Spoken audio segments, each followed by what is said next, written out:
है वीर जरा आंखें तो खोल, है शत्रु तुझे ललकार रहा, हिम्मत बटोर के शस्त्र उठा, बलिदान समय अब मांग रहा। धन के बल पे जो बैठे हैं सत्ता के सुगढ़ सिंहासन पर, चमचों की चमकती फौज से जो शासन कर रहे प्रशासन पर, उनको उनकी औकात दिखा जो तुझको है दुत्कार रहा, हे पेंशनर जरा तू शस्त्र उठा, बलिदान समय अब मांग रहा। अब ना तनिक तू देर लगा, मैं दिल्ली से तुझे पुकार रहा, हिम्मत बटोर के शस्त्र उठा, बलिदान समय अब मांग रहा।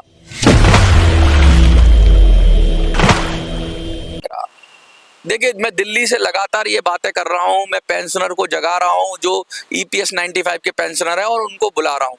मैं उनको बुला इसलिए रहा हूँ कि आप ध्यान रखो कि आपने अपने जीवन में सभी कठिनाइयों का सामना पूरी ताकत से, जोश से, समझ बूझ से और शक्ति से किया है। आप कभी हारे नहीं हो। आप जीवन के उस पड़ाव में जिसमें आपने सब कुछ देख लिया है। ये जो बाल हैं ये धूप में सफेद नहीं हुए हैं आपके। इन दुनिया ने सारी दुनिया देखी और आप आदमी को पहचानते हो, क्योंकि मुझे लगता है कि सबसे ज्यादा अगर कोई व्यक्ति को पहचान सकता है तो बुजुर्ग ही है।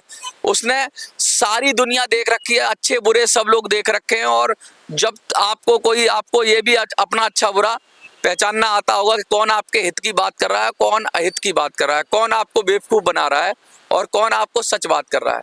और मुझे लगता है कि बुजुर्गों से ज्यादा कहते ना अनुभव किसी के पास नहीं होगा। हर चीज का अनुभव है उन्हें, अच्छे बुरे की परख है। इसीलिए हम कहते हैं कि अपने बुजुर्गों के पास बैठोगे तो ज्ञान मिलेगा।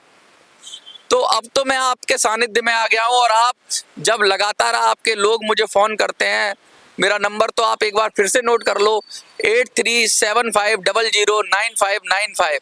इस नंबर पे जब आप मुझे नंबर फोन करके बातें बताते हैं, मुझे समझाते हैं, मेरा पथ प्रदर्शक करते हैं, तो मुझे लगता है कि अब हम जीत लेंगे। जो भी हमारे सामने मुश्किल आएगी उसको हम पार उतर जाएंगे। दिल्ली चलो का आह्वान इतनी तेजी से फैल रहा है कि लोग अब लगातार इस पर कमेंट करने लगे हैं। लोगों ने ट्विटर पे भी दिल्ली चलो का टैग डाल दिया। उन बहुत का शुक्रिया जिन्होंने ट्विटर पे इसको चलाया। फेसबुक पे लोग डाल रहे हैं पोस्ट, लोग पर्सनल व्हाट्सएप पे मैसेज भेज रहे हैं कि दिल्ली चलना है। कल मेरे पास बहुत ज्यादा मध्य प्रदेश से, इधर उधर से बहुत जगहों से फोन आए। मैं बता दूं, मेरे पास भिंड मुरैना से फोन आया, मेरे पास अलवर से फोन आया, मेरे पास जयपुर से फोन आया, मेरे पास इटावा से फोन आया, मेरे पास ग्वालियर से फोन आया, और मेरे पास चित्तौड़गढ़ से फोन आया। जगह जगह से आप लोगों के फोन आ रहे हैं। तेलंगाना से मेरे पास फोन आया, तेलंगाना के साथ साथ सुबह सुबह मेरे पास कैलकाटा से फोन आया। कितने लोग उम्मीद में हैं कि भाई कुछ करेंगे। मुझे लगता है अब आप सबकी उम्मीदों का जो, मैं थोड़ा कभी कभी डरता भी हूँ, कभी कभी मुझे भय भी लगता है कि इतना बड़ा काम है, इतना बड़ा काम है, जो इतनी बड़ी कमिटमेंट है, अपने आप से ही है, लेकिन क्या उसको करने में मेरे से कहीं कोई चूक ना हो जाए, कहीं कोई भूल ना हो जाए। इसलिए मैं चाहता हूं कि पूरी तरीके से आश्वस्त होकर, सब तरीके से मजबूत होकर, सब चीजों को खंगाल कर, अपने जितनी भी नॉलेज है उसको उपयोग करके और आप लोगों से सीखकर ही इस पर आगे बढ़ना चाहिए। और कहते हैं कि जब ओखली में सर दे दिया तो मूसलों से डरना क्या। और जब हमने इतना बड़ा काम पकड़ लिया तो अब जो भी मुश्किलात आएंगी, जो भी परेशानियां आएंगी, उनका डट के सामना करेंगे। और 5 तारीख की मीटिंग कोई छोटी मोटी मीटिंग नहीं है। 5 तारीख की मीटिंग में एक तो सब लोग आएंगे, वो चाहे पूर्व सैनिक हो, चाहे वो ड्राइवर हो, चाहे वो महिलाएं हो, चाहे वो होमगार्ड हो, चाहे वो वकील हो, चाहे वो समाज सेवी हो, चाहे वो अलग अलग संगठन को चलाने वाले लोग, और मुख्यतः पेंशनर, पूरे देश से पेंशनर आएंगे। तो ये जो मीटिंग है ना, ये कहते हैं एक छोटा सा कदम है, लेकिन ये मील का पत्थर है। ये जो 5 तारीख की मीटिंग है, ये कोई छोटी मोटी मीटिंग नहीं, ये तय करेगी इस पूरे आंदोलन का वजूद, ये तय करेगी हमारा मुस्तकबिल, ये तय करेगी कि हम कितने पानी में, और ये तय करेगी कि हमें कहाँ क्या लड़ना है। बहुत सारे निर्णय इस मीटिंग में हम निर्णय लेकर उठेंगे। इस मीटिंग की पुरजोर तरीके से तैयारी है, मैं बहुत कोशिश कर रहा हूँ। मुझसे कुछ कमी पेशी रह जाए तो आपको संभालना है भाई, आपको संभालना है। ये मेरी मीटिंग नहीं है, मैंने तो कॉल दी है, थोड़ा अरेंजमेंट किया है मैंने। ये हम सबकी मीटिंग है, और हम सबका सामूहिक निर्णय था कि दिल्ली फतेह करनी है। और दिल्ली फतेह करने का मतलब ये था कि संसद में हमारा सांसद होना चाहिए। हम अब इस समय पे भी मैं देख रहा हूँ कुछ हमारे ही बड़े सीनियर लीडर्स हैं, वो इधर उधर नेताओं के प्रचार में लगे हुए हैं। अरे प्रचार ही करना था तो अपने कैंडिडेट का करिए। मैं फिर उनसे रिक्वेस्ट करता हूँ हाथ जोड़ के, जो आपने कैंडिडेट उतारे हैं, जो EPS 95 के कैंडिडेट हैं, जो आप कैंडिडेट उतारने की बात कर रहे हैं, उनको ताकत दीजिए, उनका प्रचार करिए, उनके लिए शक्ति लगाइए, ना कि किसी MP के लिए जो पहले ही MP है, पहले भी उसने हमारा कोई काम नहीं किया और दोबारा फिर उसी का प्रचार कर रहे हैं। तो मुझे बहुत ही दुख होता है, खेद होता है, और कभी कभी तो मुझे डाउट होता है कि ये हो क्यों रहा है, इसके पीछे क्या कोई हमारी कमी है। हम बुजुर्ग लोग हैं यार, ये पब्लिक है, ये सब जानती है, ये पब्लिक है ना, ये सब जानती है कि कौन क्या कर रहा है। लेकिन मैं इतना जरूर कहता हूं कि भाई आप सब लोग एकजुट हो जाओ और अपने अपने ही व्यक्ति को जिताना, किसी के चक्कर में मत आ जाना, किसी के बहकावे में मत आ जाना, किसी के लालच में मत आ जाना, किसी के लोभ में मत आ जाना। अब अपनी लड़ाई खुद लड़नी है, किसी आश्वासन में भी मत आ जाना, क्योंकि बुजुर्ग होते हैं ना, वो कहते हैं चलो आश्वासन ही मिल जाए, उसी से तसल्ली कर लेते हैं अपने दिल को। लेकिन आश्वासन में अब मत आना, अब तुमको खुद लड़ना पड़ेगा। और एक लड़ाई लड़ लो 2 महीने, अगर ये 2 महीने लड़ाई लड़ ली आपने, अलग अलग तरीके से आप सहयोग कर सकते हो। मैंने बताया तन मन धन, जैसे आपकी शक्ति हो वैसे आप सहयोग करो। लेकिन हाँ, इस लड़ाई में आपका भी हिस्सा होना चाहिए। मैं तो आपको कह रहा हूँ, देखिए हमारी वीडियोस की रीच भी कम हो जाएगी, मैं आपको बता रहा हूँ।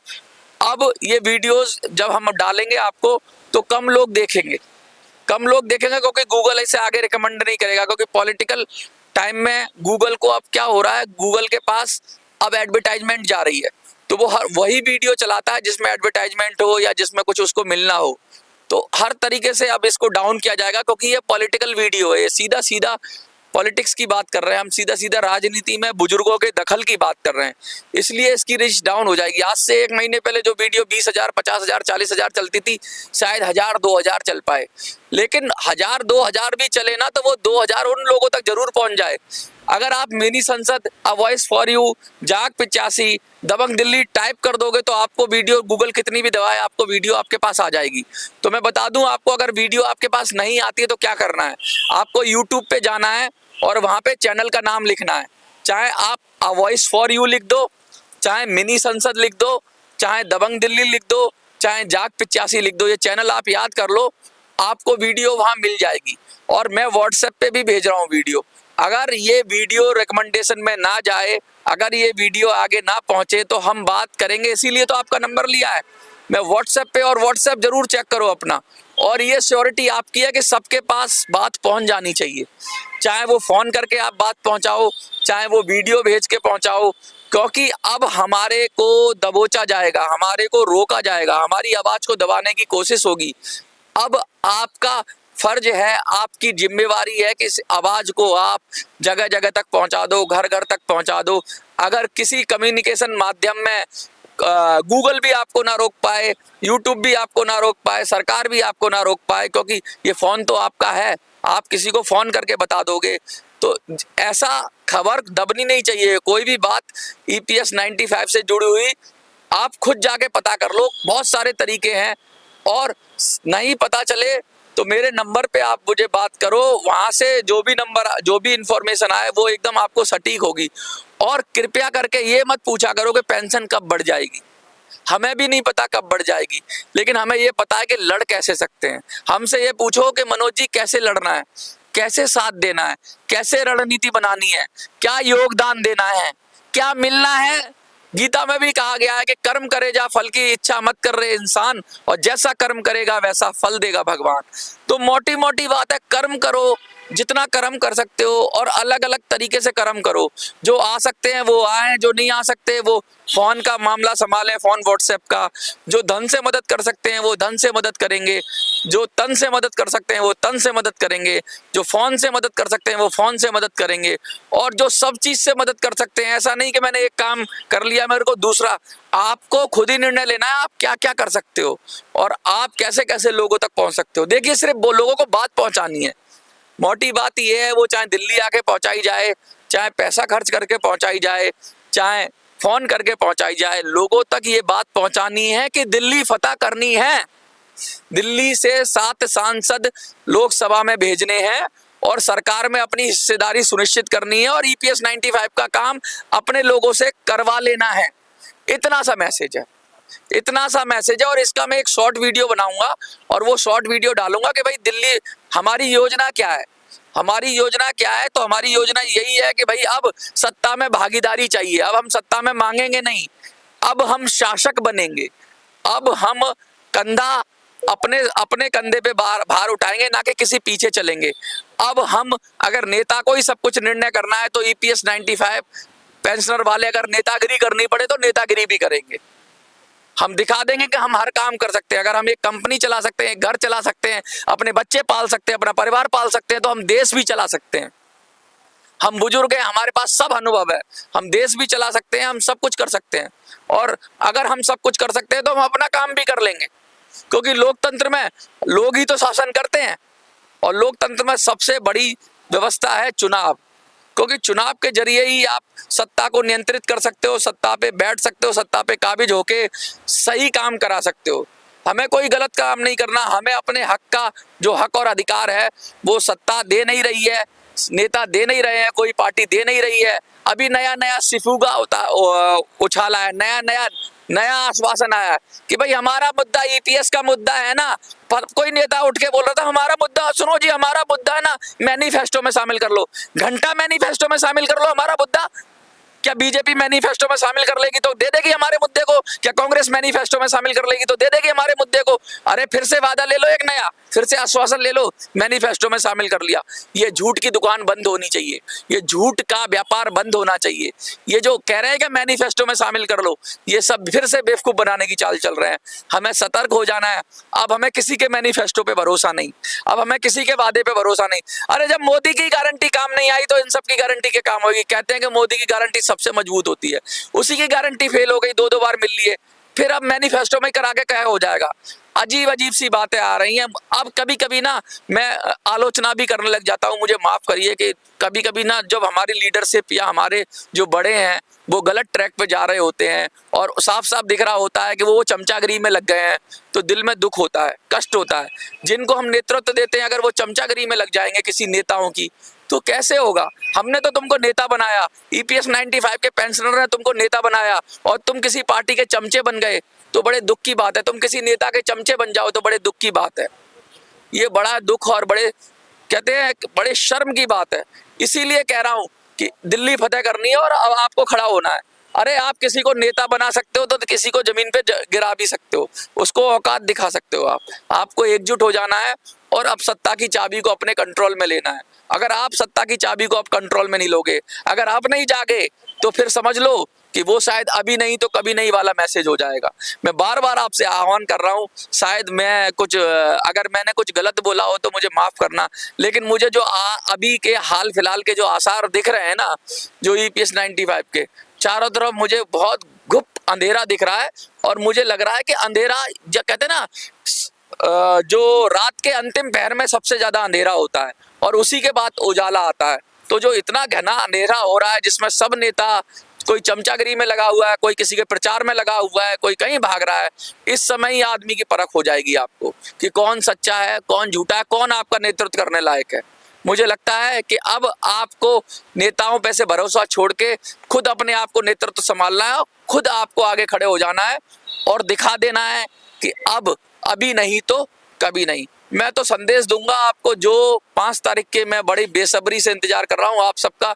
मैं लगातार आपको, आप मुझे टीवी पे या मोबाइल पे देख रहे हो, लेकिन मैं चाहता हूं कि मैं रूबरू मिलूं आपसे।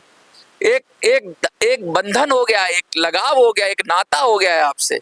इसीलिए बिल्कुल जब दिल से दिल की बात करता हूं, इसीलिए लोग देखते हैं और पसंद करते हैं। अब कितने देख रहे हैं वो तो सब विषय है, लेकिन अगर 1000 लोग भी देखते हैं और 1000 लोग भी दिल की बात दिल से जोड़ते हैं तो बहुत तसल्ली मिलती है। मुझे ऐसा लगता है रात को सुकून से सोऊंगा कि आज मैंने कम से कम दिल से बोला, सच बोला, ना कि झूठ बोला। आपको क्या लगता है? क्या मैं कुछ ज़्यादा बोल रहा हूँ? अगर ज़्यादा बोल रहा हूँ तो मुझे क्षमा करना, लेकिन जो देख रहा हूँ, जो सुन रहा हूँ, उससे पीड़ा हो रही है। तो आज का ये वीडियो अंदर से कराह थी, जो पीड़ा थी मैंने आपके साथ शेयर कर दी। बहुत लोगों को इससे बुरा भी लगेगा, कुछ को आपत्तिजनक भी लगेगा, कुछ की आस्थाएं डिगमगाएंगी, कुछ लोग मुझे गाली भी देंगे कि भाई तुम हमारे नेताओं के बारे में ऐसा क्यों कह रहे हो। लेकिन जो सच है, जो दिख रहा है, वो मैं कह रहा हूँ। आपको क्या लगता है वो आप कहिए कमेंट पे। देखते रहिए मिनी संसद।